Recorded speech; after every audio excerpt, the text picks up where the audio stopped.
Existem mais de 10 milhões de brasileiros que não têm o básico para sobreviver: a água. O drama da seca no Nordeste mostra a falta de uma política destinada a combater um problema mais que centenário. Nesta edição do Jornal da Cultura, vamos mostrar como está a situação da estiagem no país. Há locais sem chuvas há um ano. Conheça histórias de refugiados da seca, tema que enriquece a nossa literatura enquanto destrói o sonho do sertanejo. E veja também outros assuntos importantes desta sexta-feira. Polícia Federal inicia operação no Amazonas contra a exploração sexual infantil. Na Semana da Consciência Negra, a reportagem mostra a Faculdade Zumbi dos Palmares, a primeira da América Latina destinada ao estudante negro. Depois de 39 jogos no comando da seleção, o técnico Mano Menezes é demitido. Sucessor será escolhido só em janeiro. Após denúncias de maquiagem de preços, Procon de São Paulo notifica empresas participantes do Black Friday, dia de mega promoções.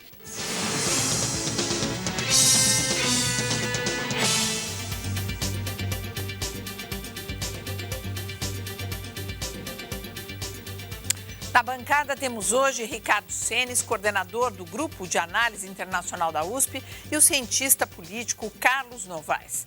População do Nordeste enfrenta a pior seca das últimas décadas. Algumas localidades estão há mais de um ano sem chuvas. Cerca de 10 milhões de pessoas sofrem com a longa estiagem. São mais de 1.300 cidades em situação de emergência no Nordeste e no estado de Minas Gerais. O Ministério da Integração Nacional informou que foram investidos 320 milhões de reais em carros-pipa e na perfuração de poços. As linhas de crédito para os afetados pela seca somam mais de 1,5 bilhão de reais. Com a quebra das safras, o milho distribuído pelo governo federal tem ajudado a minimizar os prejuízos dos criadores do Nordeste, que já perderam milhares de cabeças de gado. Os grãos são a base da alimentação animal. A produção de leite na região também foi comprometida. Os açudes estão secos e beber a pouca água que ainda resta é um risco à saúde. O cronograma da transposição das águas do Rio São Francisco está atrasado. Menos da metade das obras foram concluídas. A bacia hidrográfica do São Francisco é uma das mais importantes do país e percorre mais de 2.800 quilômetros do território. Além das bacias hidrográficas, que podem secar pela falta de chuvas, a região Nordeste detém 26 bacias sedimentares. Elas são formações rochosas e porosas que acumulam água em grandes áreas abaixo da superfície por infiltração. As bacias sedimentares são responsáveis pelos maiores volumes de águas subterrâneas armazenadas no semiárido. São de importância fundamental para auxiliar medidas de controle e de redução da influência das secas no Nordeste. O país poderia criar campos de produção de água como se tem os campos de produção de petróleo. O problema essencial é a falta de serviços de fornecimento de água, é uma falta de uma capacidade gerencial melhor do que existe hoje. A seca afetou ainda outras regiões brasileiras. O Lago de Furnas, em Carmo do Rio Claro, no sudoeste de Minas Gerais, está mais de 10 metros abaixo do nível normal. De acordo com o Operador Nacional de Sistema Elétrico, os reservatórios do Centro-Oeste e do Sudeste operam com pouco mais de 33% da capacidade. Por causa da seca, as usinas termoelétricas estão em funcionamento, gerando um custo de mais de R$ 1,4 bilhão até o fim do ano. Devido à seca, hoje as termoelétricas são responsáveis por cerca de 23% de toda a energia consumida no país. Eu gostaria de começar sabendo a opinião de vocês sobre a transposição do Rio São Francisco, que é uma obra super polêmica, que teoricamente vai levar água para essa região do Nordeste e do semiárido. Novaes. Olha, a transposição do Rio São Francisco, na minha opinião, é um equívoco, é um erro. Já tem vários estudos técnicos que mostram que o desperdício, a evaporação da água pelo aquecimento, a exposição através dos canais, a drenagem, tirar água do próprio Rio São Francisco, que já tem problemas de água.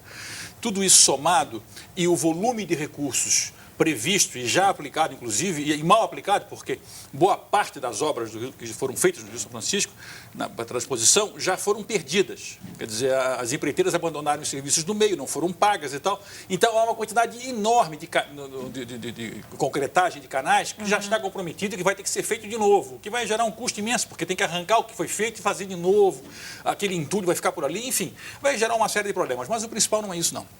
O principal é o fato de que, com o dinheiro que se prevê gastar na transposição do rio, daria para fazer uma série de pequenas obras espalhadas pelo semiárido. E aí o semiárido é um problema sério. Por quê? Porque o nosso semiárido, se fala de outras experiências em outros países e tal, não dá para comparar, porque nós temos ali cerca de 10 milhões de pessoas morando no semiárido. É muita coisa. Mas é viável viver ali? Olha, o tal negócio talvez seja viável, mas teria que haver um esforço enorme do poder público para dar a essas pessoas um nível de coordenação que elas próprias não têm como ter, porque é um esgarçamento populacional muito grande, é uma densidade demográfica muito baixa, então as pessoas estão muito longe umas das outras. Então o que você teria que fazer? Teria que fazer intervenções de modo a aproveitar minimamente, quando chove, que a água da chuva se perenize nas cisternas e tal, que foi uma iniciativa que ficou ainda muito incipiente o que foi feito. E depois essas águas de subsolo serem tiradas, mas só voltando, eu não entendi. Você acha que é muito caro fazer isso agora ou que... Não entendi. Não, isso é o que tem que fazer, Para manter essas pessoas aí. Mas ainda assim sabendo que é um custo alto, porque o nosso semiárido é muito populoso. Não é? Agora, definitivamente, a transposição do Rio São Francisco não é a solução. Ela vai valorizar áreas de margem que são de grandes fazendas. Ou seja, a transposição do Rio São Francisco é a repetição de um processo de onerar o poder público em função de interesses privados concentrados, enquanto que são aquelas grandes fazendas que estão em volta, como era no passado a construção dos grandes açudes em propriedades particulares, e que o povo pobre, longe dos açudes, não tinha condição de ter essa água. A água era uma forma de dominação. O Rio São Francisco, a transposição aumenta e torna mais perversa ainda esse processo de dominação através do domínio da água. Agora, essa extensão da chamada Bolsa Estiagem dada pelo governo e que a presidente Dilma estendeu agora por mais 2 meses, é uma ajuda que claro, para quem está morrendo de fome ali, vai e compra um pouco de milho, que o milho lá é vendido mais barato do que o valor de mercado, mas... É uma medida emergencial para uma questão aí, uma crise humanitária ali para a população local. Acho que ele tem estritamente essa função. Agora, na questão da seca e dessa população que vive nesse espaço semiárido, acho que tem 2 questões importantes aí. Uma, o ciclo das chuvas, isso vale para o setor elétrico, vale para a agricultura, vale para essas áreas. Eles são ciclos longos e que de tempos em tempos gera uma escassez, né? Isso é previsto, não é que é previsto, isso é previsto o período das chuvas, da enchente, das inundações, como é previsto o período de seca? Os ciclos naturais, eles tendem a ter esses picos, né? Tanto na seca como em enchentes, etc. Então, a grande questão não é a seca em si, é como que o homem está se preparando para gerenciar esses períodos, né?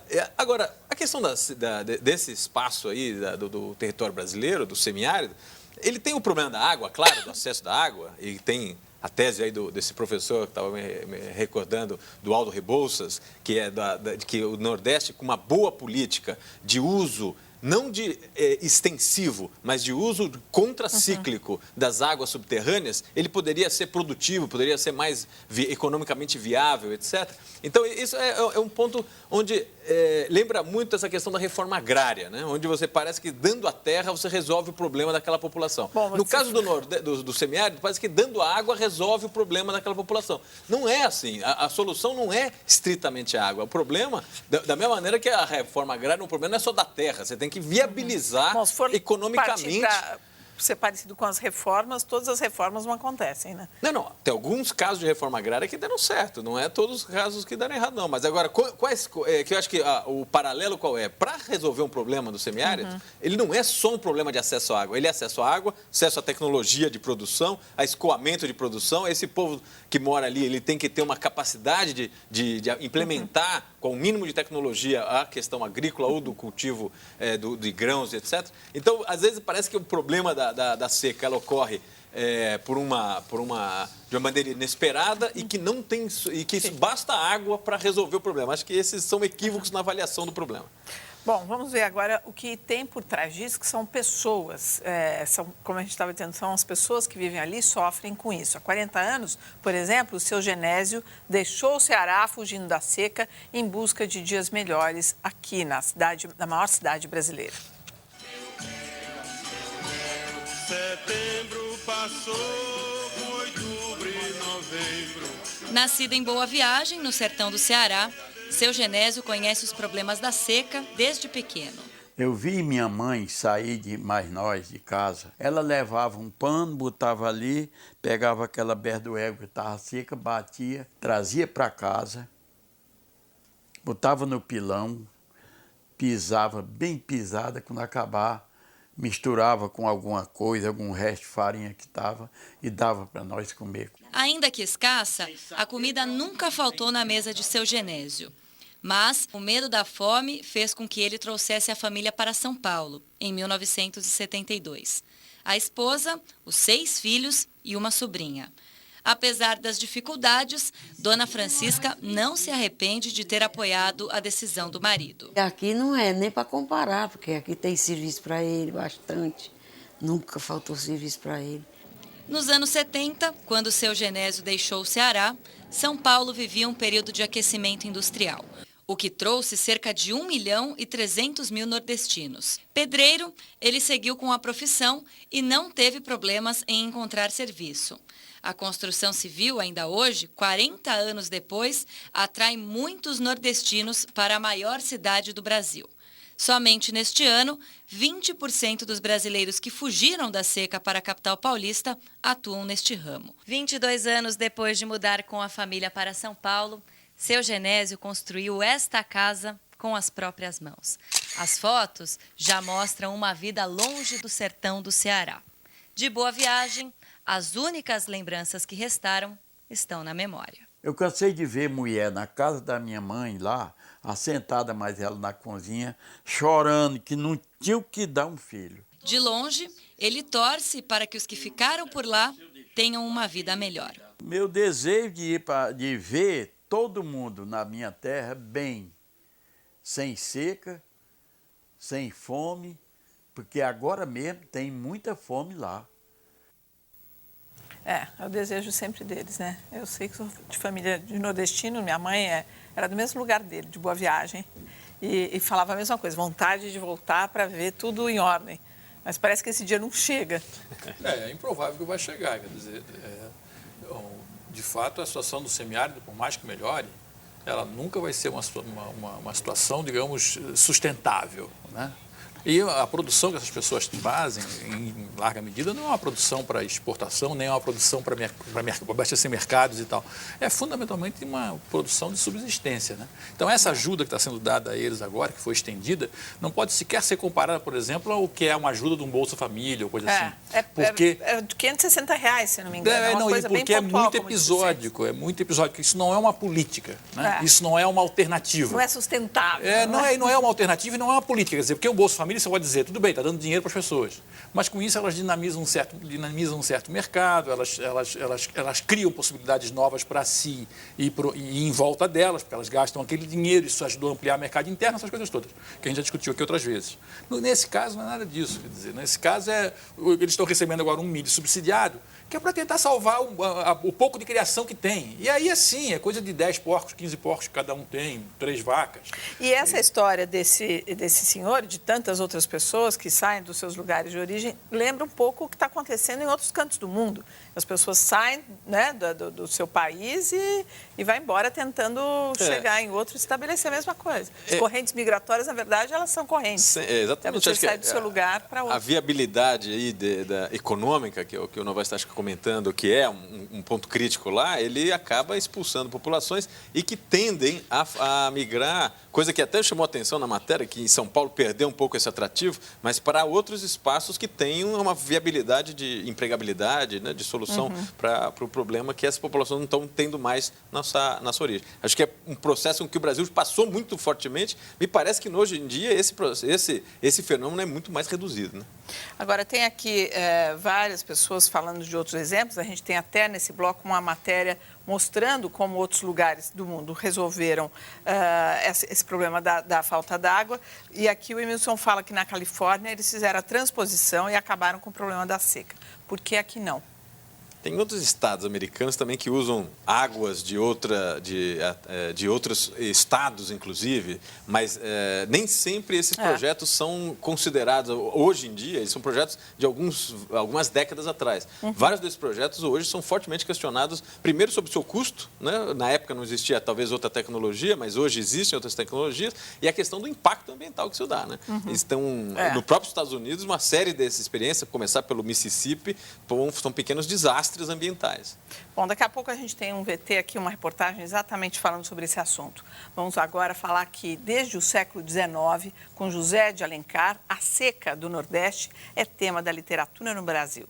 No século passado, muitos escritores trataram do assunto.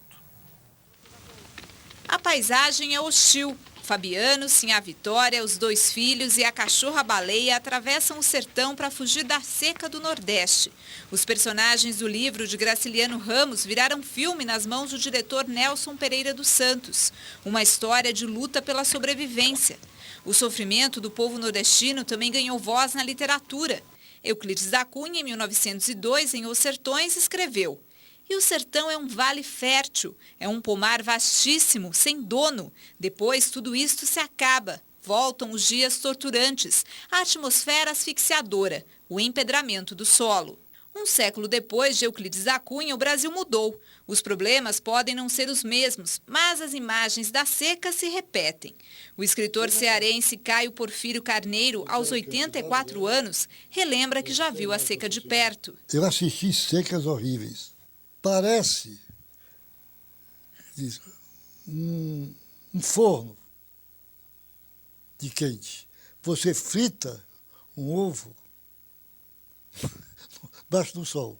No primeiro livro de Porfírio, Trapiá, publicado em 1961, a seca permeia o dia a dia dos personagens.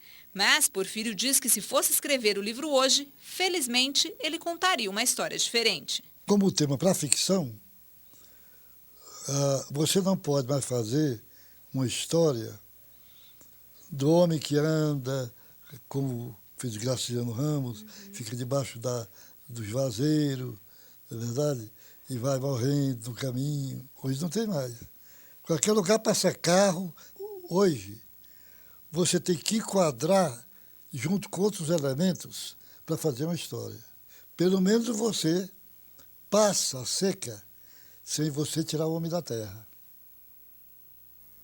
Mas, ao contrário do que se pensa, áreas semiáridas com temperaturas escaldantes podem se tornar cultiváveis e fornecer água à população. O Jornal da Cultura explica. Israel é o primeiro exemplo. O país, localizado no Oriente Médio, que se compara à região semiárida brasileira, conseguiu, através da pesquisa, investimento e tecnologia, encontrar soluções para problemas como a escassez de água, chuva e terra arável. Resultado: transformou áreas de deserto, que compõem mais da metade do país, em regiões cultiváveis. Hoje, possui quase 450 mil hectares de área produtiva. A população consome 95% do que é produzido. Israel é exportador de hortaliças e frutas.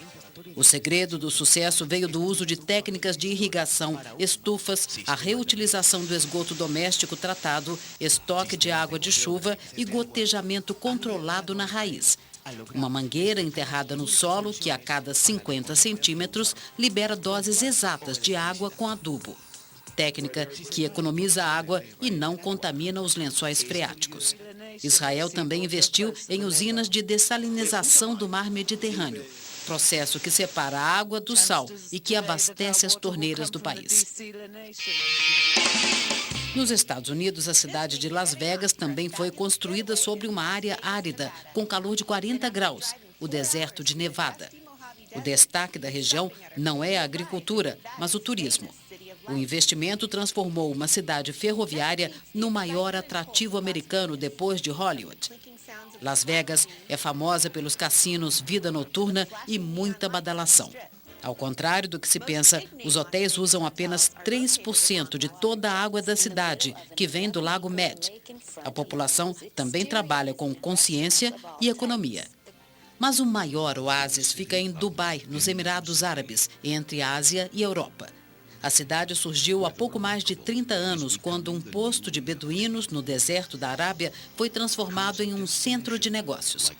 Foi com a descoberta do petróleo e a vontade de um visionário que a região se tornou um dos maiores atrativos do mundo. O ouro negro financiou as mega construções, os hotéis majestosos, shoppings, o prédio mais alto do mundo e obras que desafiam a criatividade e a modernização. A água que abastece a população vem do Mar do Golfo, é dessalinizada. Há sistemas de irrigação por toda a região. O petróleo ainda não acabou, mas hoje representa apenas 5% do PIB. São os visitantes, a construção civil e a indústria que sustentam 80% da região. Bom, exemplos não faltam, né? Situações diferentes da nossa. Qual a diferença entre, por exemplo, o nosso semiárido e o deserto, Novaes? Não, eu não sou técnico disso, nada disso, mas o fato é que em Israel as escalas são muito menores, né? Não há o problema dessa dispersão populacional e os diferentes níveis, inclusive, de engajamento na cultura das famílias, quer dizer, são famílias muito pobres, sem condição de absorver tecnologia, de aprender essa tecnologia, não há áreas contínuas de terra plana que permitam aquelas grandes intervenções ali, absolutamente planas, com mecanização. Bom, claro, e tal. Cada lugar, né, tem as suas particularidades. Então, é muito diferente. Se você pegar, por exemplo, lá do lado em Petrolina e em Pernambuco, onde há dos anos 80, 70 para cá, que pegaram áreas que antes eram praticamente inabitadas ou inexploradas e transformaram, por exemplo, em polo hoje de exportação de frutas. Por quê? Com irrigação, tirando água do São Francisco, precisamente, para fazer grandes áreas de irrigação. Então, às vezes, com desperdício, mas hoje em dia com muito menos. A irrigação brasileira hoje, em certas áreas, é muito desenvolvida, muito adequada e tal. O problema é lá no semiárido, que, além de tudo, você ainda tem que você tem que arrumar a água. No caso de Israel, por exemplo, eles tiram água sem pagar um centavo dos palestinos na Cisjordânia, né? Eles tiram água do Líbano, né? Então as áreas mais ricas em água da Cisjordânia, que pertencem aos palestinos, foram ocupadas mano militar por Israel. Quer dizer, tudo isso está disfarçado aí numa propaganda imensa, mas o fato é que se Israel não tiver essas águas, ou tiver que pagar por essas águas, também vai ficar, o seu êxito vai ser um pouco menor.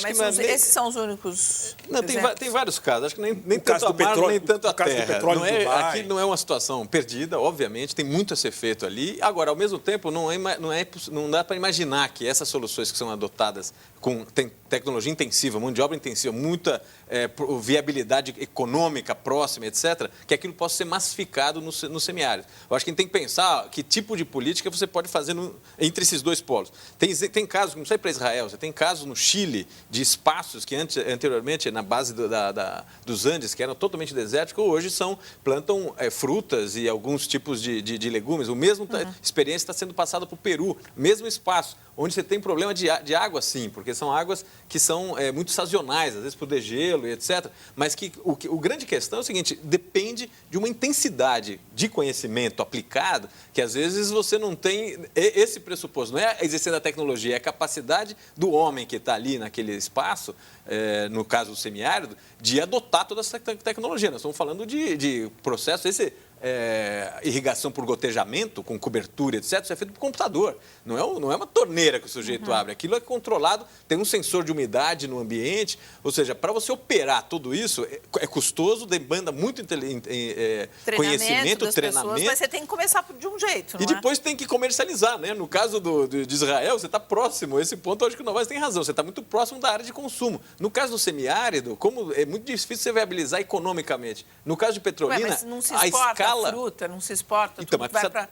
precisa ter uma escala, uma logística para ter viabilidade econômica, senão você produz ali no meio. Então, uma concentração de terras que houve em Petrolina, quer dizer, não é? Houve ali toda uma política de concentrar terra, de expulsar esse pessoal que veio embora, foi abandonando terra, então tem grandes propriedades, não é? Isso também leva a uma concentração brutal de renda. No caso do nosso semiárido, ainda não é assim. Não é? Então, no caso de Dubai, por exemplo, foi o petróleo assim, que permitiu... O Mauro Vila pergunta aqui, não seria melhor privatizar o Nordeste para a América? Livre e democrática, já que é tudo tão complicado para a gente? Não, passar adiante essa terra? Ele está perguntando. Óbvio que não, essa não é a solução. A grande questão é que não dá para imaginar que é só falta de vontade política, por um lado, é simplismo achar isso, e nem é supor que é um caso perdido, totalmente perdido. Eu acho que a questão é exatamente identificar que tipo de políticas são viáveis, e o que tem se mostrado nessas pessoas que são os técnicos da área é que existe muito espaço para desenvolver políticas inteligentes nessa região. Ela não vai transformar aquilo num polo agrícola do Nordeste, mas certamente vai reduzir drasticamente esse tipo de drama que a gente está vivendo hoje. Eu acho que uma coisa importante salientar é o seguinte, é que qualquer política a médio prazo, talvez a longuíssimo prazo não, mas a médio e curto prazo ali, é uma política social. Enquanto que em Dubai, em Israel, não tem nada de política social, foi uma política econômica. Quer dizer, ou fazia isso, ou os países eram inviáveis, aquelas populações se tornariam inviáveis. Então são coisas diferentes. O Brasil não é inviável sem o semiárido produzindo. Então nós temos que ter ali, claramente, uma política social. Nós temos que olhar e dizer, essas pessoas merecem, é injusto que essas pessoas fiquem na condição em que estão, e aí nós temos que fazer um esforço. O país tem que decidir fazer um esforço de colocar ali recursos, fazer gastos ali, de modo a melhorar a vida dessa população. Mas isso não é um gargalo para o desenvolvimento brasileiro, por exemplo, como seria para Israel, como é para qualquer outro país que tenha nisso uma fronteira, né, necessária. E o diretor da Agência Nacional de Águas, Paulo Rodrigues Vieira, foi preso hoje pela Polícia Federal numa operação que investiga venda de pareceres técnicos fraudulentos que beneficiam empresas privadas. Paulo Vieira, indicado para o cargo pelo ex-presidente Lula, é apontado como cabeça do esquema. A Polícia Federal também interrogou o advogado-geral da União adjunto, José Weber Holanda, e apreendeu documentos no gabinete dele. Houve ainda varredura no escritório da Presidência da República em São Paulo.